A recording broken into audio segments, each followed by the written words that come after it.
Elhamdülillahi Rabbil alemin. Ve salatu ve selamu ala Resulina Muhammedin ve ala alihi ve ashabihi ecmain. Allah'ın selamı, rahmeti, bereketi üzerinize olsun aziz ve muhterem izleyenlerim. Bir Kur'an İklimi programında yine birlikteyiz. Ahzab suresi üzerinde, Hendek Savaşı üzerinde konuşuyoruz. Allah-u Teala bu Hendek Savaşı'nda münafıkların bir yönünü daha gösteriyor. Ya buyuruyor ki eğer diyor savaş tamamen Müslümanların aleyhine dönecek olursa hem önden müşrikler hem arkadan Kureyze Yahudileri galip gelecek olursa münafıklar derhal dönecekler. Sizi terk edecekler. İslam'dan da dönecekler ve sizin düşmanlarınızla beraber olacaklar. Böyle bir uyarıda bulunuyor. Hem Müslümanlara hem de Yahudilere de bu yaptığınız iyi bir şey değil. Böyle bir ahlak, böyle bir düşünce asla iyi bir şey değildir diye onları da bu arada tevbeye davet ediyor. Ve olması gereken, durulması gereken çizgi nedir?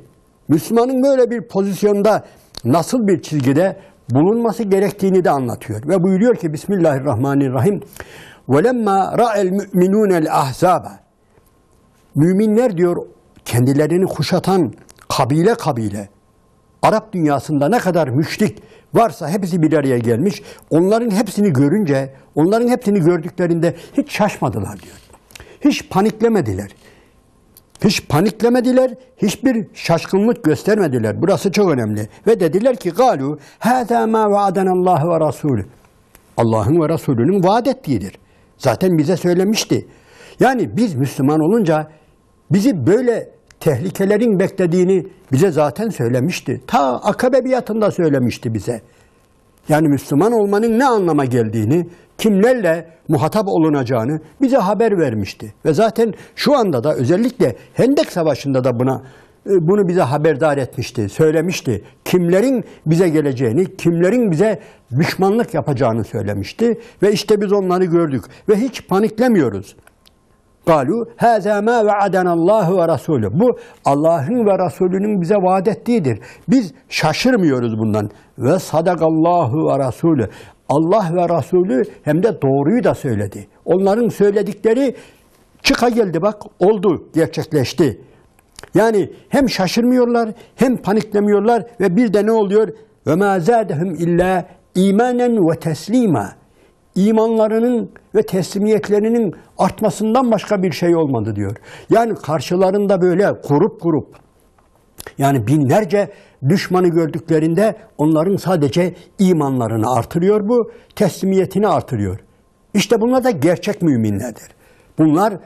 Bunlar gerçek müminlerdir. Allahu Teala'nın örnek gösterdiği olması gereken işte kişiler bunlardır buyuruyor.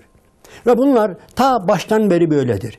Bedir'den beri, Uhud'dan beri, o Peygamber Aleyhisselatü Vesselam'a ta Akabe'de biat edenler, ilk Müslümanlar, bütün bunların nedir? İlkeleridir bu. Bunlar şaşmaz kişilerdir. Ve Allah-u Teala onları bir başka ayeti kerime ile de övüyor, vasıflandırıyor. Bismillahirrahmanirrahim. Minel müminine ricalun. Yani müminlerden öyle erler vardır ki, müminler öyle erlerdir ki veya müminlerden öyle adamlar, öyle yiğitler, öyle erler vardır ki sadakû mâ âhedullâhe aleyh. Allah'a verdikleri sözü yerine getirdiler. Allah'a verdikleri sözde sadık çıktılar, doğru çıktılar. فَمِنْهُمْ مَنْ قَضَى نَحْبَهُ. Onların bir kısmı verdikleri sözü yerine getirdiler. Onların bir kısmı Allah'a ne demişlerse, hangi ahdi vermişlerse, ne söylemişlerse onu yerine getirdiler. Yani şehit oldular. Burası çok önemli. Onlar فَمِنْهُمْ مَنْ قَضَى نَحْبَهُ. Onlardan bir kısmı verdikleri sözü yerine getirerek Uhud'da şehit oldular. Bedir'de şehit oldular. Bu arada şehit oldular. وَمِنْهُمْ مَنْ يَنْتَظِرُ وَمَا بَدَّلُوا تَبْد۪يلًا. O müminlerden bir kısmı da vardır ki sözünde duruyorlar. Yani sözlerinde duruyorlar. Yani şehit olmadılar ama Allah'a şehit olabileceklerini, canlarını ve mallarını Allah'a sattılar ve geri de almadılar. Ama Allah-u Teala onları şehit etmedi. Ölüm Allahu Teala'nın elinde. Huve yuhyi ve yumit. Öldüren de odur, dirilten de odur, hayat veren de odur. Ama şu anda onların canlarını almadı. Ama onlar olduğu gibi sözlerinde duruyorlar. Allah'a, yani tabir caizse, peşin olarak ödediler. Mallarını ve canlarını Allah'a verdiler. Ama Allahu Teala ne yapmadı? Onları şehit etmedi şimdilik. Sözlerinde duruyorlar ve asla caymadılar. Aziz ve muhterem izleyenlerim, biz buna yaşayan şehitler de diyebiliriz. Çok önemlidir ha. Bunlar bellidir. Yani belki zamanımızda da İslam dünyasının birçok yerinde mücadeleler oluyor, Allah yolunda cihatlar oluyor. Biz böyle insanlara rastladık. Yani gerçekten yüzünden bellidir ha. Yürüyen şehittir, gezen şehittir. Bir gün bu adamın, bu delikanlının Allah yolunda şehit olacağı gerçekten yüzünden okunuyor. Davranışlarından okunuyor. Biz buna yaşayan şehitler diyoruz. Allahu Teala da öyle söylüyor ki dönmediler. Verdikleri sözden dönmediler. Zaten bunlar var ya, İslam dünyasının, İslam dininin bir anlamda teminatıdırlar bunlar. Bunlar küfrün gözünü korkutan, kafirlere geri adım attıran, kafirlerin birçok saldırılarını ta baştan önleyen kişilerdir bunlar. Asr-ı saadette de vardı, zamanımızda da vardır ve bu arada hep ola gelmiştir. Allah'a söz veren yiğitler ve sözünden caymayan yiğitler. Allah-u Teala bunları bu şekilde övüyor. Gerçekten Arapça ifadeyle öyle bir cümle kullanıyor ki minel müminine ricalun sadaku ma ahadullah aleyh. Yani bu cümlenin yapısı gerçekten muhteşemdir ha. Bu cümlede övülen müminler gerçekten öylesine mükemmel müminlerdir. Yani kelimelerin akışı öylesine güzel geliyor. Evet. Liyecziyallahu sadıkine bi sıdkihim. İşte bunlar sadıklardır ya. İşte Allah-u Teala onların sadakatlerini değerlendirecek, mükafatlandıracak. Onların bu sadık davranışlarını, Allah'a verdikleri sözden caymama konusundaki görüşlerini, davranışlarını Allah-u Teala karşılıksız bırakmamak için böyle söylüyor diyor. Liyecziyallahu sadıkine bi sıdkihim ve yuazzibel münafikine in şa'e ev yetuba aleyhim. Münafıkları da cezalandıracak bu arada. Ve yuazzibel münafikine in şa'e, dilerse münafıkları cezalandıracak, ev yetuba aleyhim, veyahut da onlara tevbe nasip edecek. Hani daha önceki sohbetlerden birisinde söylemiştik. Hatırlıyorsanız muhterem izleyenlerim, Allah-u Teala münafıklara da bir açık kapı bırakıyor. Zaten bu Ahzab suresinde ve birçok surede Allah-u Teala münafıklara öğütler veriyor. Allah'ın izniyle boşa da gitmiyor ha o öğütler. Söylediğimiz gibi yani İslam tarihinin sonlarına doğru Allah'ın Resulü sallallahu aleyhi ve sellem bu dünyadan ayrılırken mescidindeki münafıkların sayısı öylesine azalmıştı ki hiç kalmamış gibiydi. Başarmıştı. Allah'ın Resulü sallallahu aleyhi ve sellem tebliğ ede Rabbinin ayetlerini tebliğ ede ki Rabbi de o yolu gösteriyor. Yani münafıklara burada bir açık kapı bırakıyor. Dikkat ediniz, daha önceki yani kafirlere söylediğini burada münafıklara söylemiyor. Niye? Münafıklar bir anlamda ayaklarının birisi de hani İslam'da, imanda. İnnellezîne âmenû sümme keferû sümme âmenû sümme keferû sümme zâdû küfren. Münafıklardan bahsederken onlardan hep iman eden insanlar diye başlıyor. Yani dikkat ediniz. Yani belki birçok sohbette söyledik. Münafıklar böyle içi kafir, dışı Müslüman olan insanlar değil. Münafıklık bir hastalıktır. Münafıkların başlangıcı imandır. Hani Münafıkun suresinde bile zâlike bi ennehum âmenû sümme keferû. Bunların böyle oluşlarının sebebi diyor. Önce iman ettiler, sonra küfrettiler. Yani dikkat edin, bir ayakları imanda. İmanı biliyorlar. Allah'ı biliyorlar. Resulünü biliyorlar. İslam'ı biliyorlar. Ama bir hastalık var. Bir zaaf var. Bir korku var. Bir tereddüt var. Ve oynuyorlar. İkili oynuyorlar. Ve işte Allah-u Teala onların bu yönünden hareket ederek onların bir gün tövbe edebileceğini, İslam'a tam olarak gelebileceklerini bildiği için bir açık kapı bırakıyor. Açık kapı çok önemlidir ha. Açık kapı yani her şeyde önemlidir. Yani birilerine açık kapı bırakmak lazım. Bu her şeyde, aile hayatında da, evlilik hayatında da, savaş hayatında da, yani bu çok önemlidir.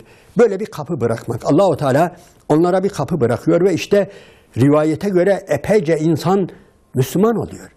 Yani bu Ahzab Savaşı'nın, Hendek Savaşı'nın en kritik noktalarında rivayete göre 300 kişi kaldıydık diyor. Sahabelerden birileri buyuruyor ki Allah'ın Resulü'nün yanında diyor 300 kişi kalmıştı. Halbuki 3000 kişilerdi.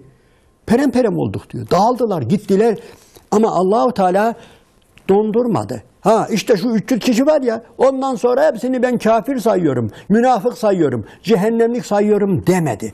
Onların dönüşünü bekledi. Onların döneceğini biliyor. Onların bu zor zamanlardan sonra döneceğini biliyor. Burada da öyle ondan bak ev yetuba aleyhim innallâhe kâne gafûran rahîmâ.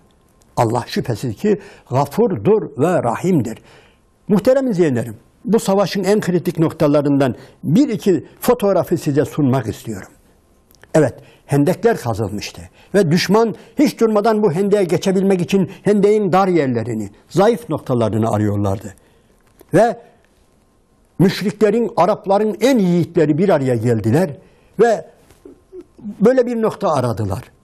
Amr ibn Abd, Ebu Cehil'in oğlu İkrime, Halid, Amr ibnül As, Nevfel, 5-6 kişi bir araya geldiler. O zaman kafirdi onlar biliyorsunuz bir kısmı. İkrime de, Hazreti Halid de, Amr ibnül As da, bunların hepsi kafirdi.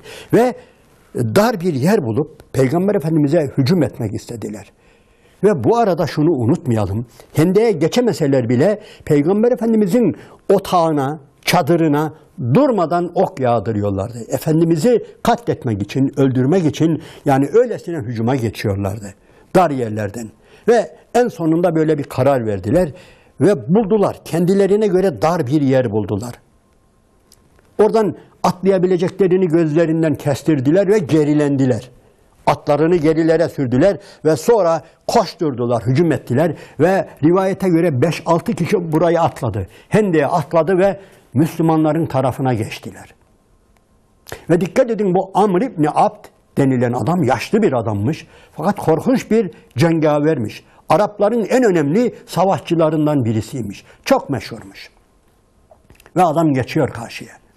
Uzun gidiyor ama bildiğiniz gibi düello yapıyor. Adam istiyor, yiğit istiyorum diyor. Karşıma çıkacak yiğit istiyorum diyor. Ve Hazreti Ali çıkıyor biliyorsunuz. Diyor ki ya Resulallah ben çıkmak istiyorum diyor. Otur diyor. Dikkat edin. Efendimiz bile yani nasıl anlarsanız anlayın. Efendimiz bile otur ey Ali. Çünkü o Amr diyor. O Amr ibn Abd ona göre otur diyor. Fakat adam kükremeye başlıyor. Hani ya diyor sizden ölenleriniz cennete gider diye yok mu cennete gitmek isteyeniniz diyor. Böyle küstahça meydan okumaya çalışıyor. Yine Hazreti Ali kalkıyor. Efendimiz yine otur diyor. Bu Amr'dır ey Ali diyor. Ve oturttu 3 defa söylüyor ve sonunda Hazreti Ali kalkıyor. Ya Resulallah o Amr ise ben de Ali'yim diyor. Ve kalkıyor. Dikkat edin. Aziz ve muhterem izleyenlerim burada çok ince nükteler var. Dikkat ediniz. Efendimiz Aleyhisselatü Vesselam bakıyor olmuyor. Hazreti Ali'yi yanına çağırıyor ve bildiğiniz gibi Zülfikar'ı veriyor ona. Kılıcını veriyor. Başındaki sarığını sarıyor. Miğferini veriyor. Ona dua ediyor. Ve gönderiyor. Ama bu arada Efendimizin Allah-u Teala'ya öyle bir yakarışı var ki Hazreti Ali'ye olan yakınlığı, Hazreti Ali'ye olan muhabbeti, Hazreti Ali'nin bu İslam dinindeki yerini anlatması açısından gerçekten çok önemli. Ey Allah'ım diyor. Hazreti Ali'yi gönderince. Ey Allah'ım. Bedir'de diyor amcamın oğlu Ubeyde'yi aldın. Ubeyde bin Haris'i aldın diyor. Ubeyde amcası Haris'in oğlu. Uhud'da amcamı aldın. Hamza'yı aldın. Ya Rabbi beni kimsesiz bırakma diyor. Bugün bu hendekte Ali'yi de alarak beni kimsesiz bırakma Allah'ım diyor. Evet, yani burada gerçekten Hazreti Ali'nin kim olduğunu, yani sadece bir amca oğlu, bir damat değil, bu dinin neresinde durduğunu, neresinde olduğunu, İslam adına nereyi kapladığını orada görüyoruz. Ve Efendimiz Hazreti Ali'ye böyle dua ediyor. Ve çıkıyor adamın karşısına. Adam diyor ki kimsin sen? İşte eli yüzü miğferli ya. Ben Ali'yim diyor. Hangi Ali diyor? Bir isim söylüyor. Falan Ali mi? Hayır, ben Ebu Talib'in oğlu Ali'yim diyor. Savaşmak istemiyor. Ben diyor seninle savaşmak istemem diyor. Çünkü baban benim dostumdu diyor. Seni öldürmek istemem diyor. Ben isterim diyor. Hazreti Ali kerremallahu vece. Ben isterim diyor. Ben seni öldürmek isterim diyor. Adam biraz öfkeleniyor ve neyse konuşmalar geçiyor arasında epeyce. Ve ben isterdim ki Ebu Bekir çıksın, Ömer çıksın, yaşlılar çıksın. Yaşlılar benim karşıma çıksın, olgunlar çıksın. Senin gibi gençler çıkmasın istiyordum diyor. Fakat sonunda bildiğiniz gibi savaş başlıyor. Ve adam ciddi bir hücum yapıyor. Çok ciddi bir kılıcı varmış. Yani Hazreti Ali radıyallahu anh ufaktan bir yaralıyor. Miğferini yaralıyor veya kalkanını, öküz derisinden yapılmış bir kalkanı var. Onu yaralıyor, parçalıyor ve oradan hafiften yani bir yerine de isabet ediyor ama o kadar önemli değil. Ve Hazreti Ali kerremallahu vece ondan sonra öyle bir hamle yapıyor ki bütün Arapların lideri olan bu adamı boynunu yere düşürüyor. Ve tekbir sesleri gelince Efendimiz yani o biraz uzak olduğu için kimin öldürdüğünü, kim kimi öldürdü bunu bilmiyor ama tekbir seslerini duyunca Allahu alem Ali öldürdü diye tahmin ediyor ve gerçekten de Hazreti Ali kerremallahu vece'nin bu adamı öldürdüğünü duyunca Efendimiz ve bütün Müslümanlar tekbir getiriyor ve bayram ediyorlar. Ve bu arada ötekiler kaçışıyorlar. Biraz hücum ediyorlar Hazreti Ali'ye ama Hazreti Ali onları da kovalıyor ve Nevfel denilen bir adam var. O da geçmiş. O da Nevfel denilen birisi. O da yiğitlerden birisi. O da geçiyor. O da Hazreti Ali'ye hücum ediyor ama Hazreti Ali onu yapıyor. Kovalıyor ve yaralıyor ve düşürüyor. Hendeğin içine düşüyor adam. Hendeğin içine düşüyor. Karşı tarafta müşrikler var. Bu tarafta Müslümanlar var. Müslümanlar hendekte bu adamı taşlamaya başlayınca adam diyor ki ya beni adam gibi öldürecek bir adam yok mu? Yani ben böyle taşlanarak ölmek istemem deyince Hazreti Ali hendeğe iniyor ve onu da orada gebertiyor, öldürüyor. Ve bu arada dikkat ediniz bunlar basit şeyler gibi ama bu adamın üzerinde çok kıymetli elbisesi, miğferi, mızrağı, savaş aletleri var. Savaş elbisesi var ve Hazreti Ali onlara hiç dokunmuyor. Hiç dokunmuyor, almıyor. Halbuki çok kıymetli. Birileri almasını söylüyor. Hatta Efendimiz de niye almadın deyince yani onun avret yeri açılıyordu. Yani son anda zaten o avret yerini aşmıştı. Ben böyle bir şeye tenezzül etmem diyor. Ve almıyor. Aziz ve muhterem izleyenlerim dikkat edin kafirlerin yanında bu adamların öyle konumları varmış ki adamın ölüsü orada karşı taraftan müşriklerden şöyle bir teklif geliyor. Ey Muhammed 10.000 dirhem veriyoruz. Ne? Cesedimizi ver. Bizim adamımızın ölüsünü bize ver diyor. Müşrikler. Efendimiz onun ölüsünün de ölü parasının da bize hayrı yoktur diyor. Alın götürün diyor. Dikkat edin. Hiçbir şey almadan halbuki savaş esnasında belki birileri böyle fetva çıkarabilir ama yani ölüsü de sizin olsun, cesedi de sizin olsun, parası da sizin olsun diyor Efendimiz. Hatta öteki içinde, Nevfel için de böyle para getiriyorlar. Yani şu adamımızı ver de yani gömelim deyince para da getiriyorlar. Al şu parayı. Hayır. Onu da alın diyor ve götürüyorlar. Evet bunlar bu Hendek Savaşı'nda önemli olaylardır. Yani bunu enine boyuna okuyup buralardan çok şeyler çıkarabiliriz. Muhterem izleyenlerim, bu esnada kafirler gerçekten Müslümanlara bu defa toptan hücuma geçiyorlar. Öylesine ok yağmuruna tutuyorlar ki hiç kimse yerinden ayrılamıyor. Hiç kimse gözünü ayıramıyor. Ve özellikle Efendimiz Aleyhisselatü Vesselam'ın bulunduğu noktayı zaten Uhud'da da öyle yapmışlardı hatırlarsanız. Yani hep zaten savaşta kural budur. Lider öldürülmesi lazım. Karşı tarafın liderini öldürdüğünüz zaman ne olur? Savaş yarı yarıya kazanılmış olur. Yani böyledir. Çok istisnai durumlar vardır. Ama genellikle böyledir. Onun için zaten kafirlerin en büyük hedefi Allah'ın Resulü sallallahu aleyhi ve sellem. İşte Hendek'te de karşıya geçemeseler bile, kılıçla hücum edemeseler bile Efendimiz'i ok yağmuruna tuttular.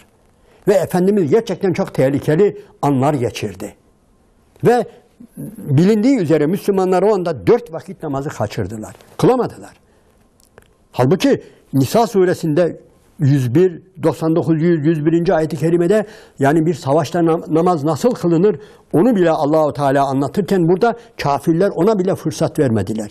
Yani hiç gözünü ayıramadılar. Herkesin elinde ok çekildiği zaman, yani birisi bıraktığı zaman o mevziyi Allah korusun kaybedileceği için yani Efendimiz Aleyhisselatü Vesselam 4 vakit namazı kılamadı. Öğleyi, ikindiyi, akşamı, yatsıyı kılamadı. Ve gece yarısından sonra artık rahatladılar biraz, geriye çekildiler.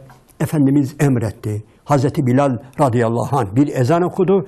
Bir ezan ve ardından güzelce diyor rahat rahat yani 4 vakit namazı kâmetlerle, bir ezan ve 4 kâmetle namazlarını iade ettiler buyuruyor. Bu da ayrı bir fıkıh konusu. Bu da İslam tarihinde önemli ölçülerden biliyorsunuz. Yani ilim adamlarımız, alimlerimiz, mezhep imamlarımız yani buralardan bu Hendek Savaşı'ndaki bu oyalamadan dolayı ne yapmıştır? Yani epeyce fetvalar çıkartmıştır. Biz onlara girmiyoruz. Ama Efendimiz elini açmıştır ve beddua etmiştir. Yani dikkat edin, kendisini yaralayan kafirlere beddua etmedi de, kendisini muhasara eden kafirlere beddua etmedi de namazdan alıkoydukları için. Yani bana bu namazları kıldırtmayan, fırsat vermeyen o müşrikler diye onlara beddua etti. Yani bu da ayrı bir olay biliyor musunuz? Yani İslam'da namazın ne derece önemli olduğunu gösteren apayrı bir olaydır. Evet, kendisini yaralayanlara, Uhud'da yaralayanlara, dişini kıranlara, ayakkabılarını kan içinde bırakanlara, efendim yani Taif'te kendisini taşlayanlara, kan içinde bırakanlara elini açıp beddua etmedi de benim bu namazlarımı bana kıldırmayan müşrikler diye onlara gerçekten ciddi beddualar etti. Bu da uzun gider. Evet, aziz ve muhterem izleyenler, bunları bilmemiz gerekir.